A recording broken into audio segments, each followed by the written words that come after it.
आणि यानंतर आणखी काही घडामोडींचा आपण आढावा घेणार आहोत। राज्याचे अन्न आणि औषध प्रशासन मंत्री नरहरी झिरवाळ यांचा एक व्हिडिओ, वादग्रस्त व्हिडिओ व्हायरल झालेला होता आणि त्यानंतर आता नरहरी झिरवाळ यांना त्यांच्या पक्षाकडनं एक प्रकारे अभय मिळाल्याचं पाहायला मिळतंय।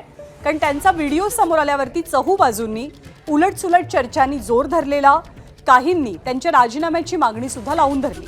पण 3 ते 4 व्हिडिओज एकत्रित चुकीच्या पद्धतीने जोडून समोर आणल्याचं झिरवाळांनी फोन करून आपल्याला सांगितल्याचं मुख्यमंत्र्यांनी म्हटलंय। सोबतच व्हिडिओची सत्यता पडताळूनच आपण आणि सुनेत्रा पवार निर्णय घेऊ असंही मुख्यमंत्र्यांनी सांगितलंय।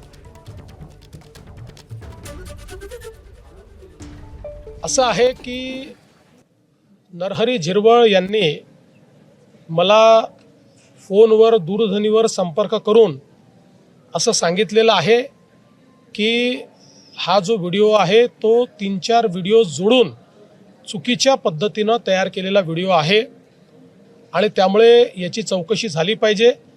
मी त्यांना ॲडवाईस केलेलं आहे की त्यांनी तात्काळ त्या संदर्भात एक कंप्लेंट दाखल करावी।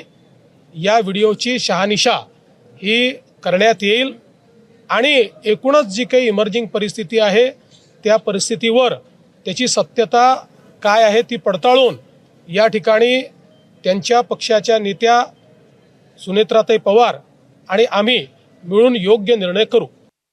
आणि नरहरी झिरवाळांचे हे व्हिडिओ समोर आल्याच्या नंतर विरोधकांनी त्यांच्या राजीनाम्याची मागणी लावून धरलेली होती, परंतु राष्ट्रवादी काँग्रेसकडनं त्यांना अभय मिळाल्याची माहिती मिळते। झिरवाळांचा राजीनामा घेतला जाणार नसल्याची माहिती सूत्रांनी दिली आहे।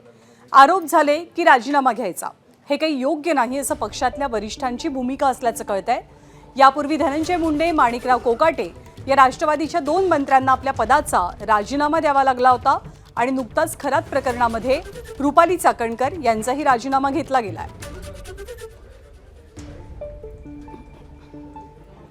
पण मुख्यमंत्र्यांनी जरी झिरवाळांबाबत कठोर भूमिका घेतलेली नसली तरी राष्ट्रवादीचा मित्रपक्ष असलेल्या शिवसेनेनं मात्र विरोधकांच्या सुरात सूर मिसळलाय। झिरवाळांनी राजीनामा द्यावा अशी मागणी शिंदेंच्या नेत्या शायना इंसींनी केली आहे। नैतिकता के आधार पे इस्तीफा देना चाहिए, क्योंकि जो ये सच है तो वो सच साबित होगा in a court of law.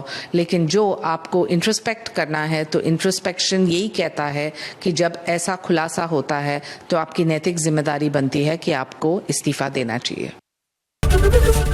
ABP माझा, उघडा डोळे बघा नीट।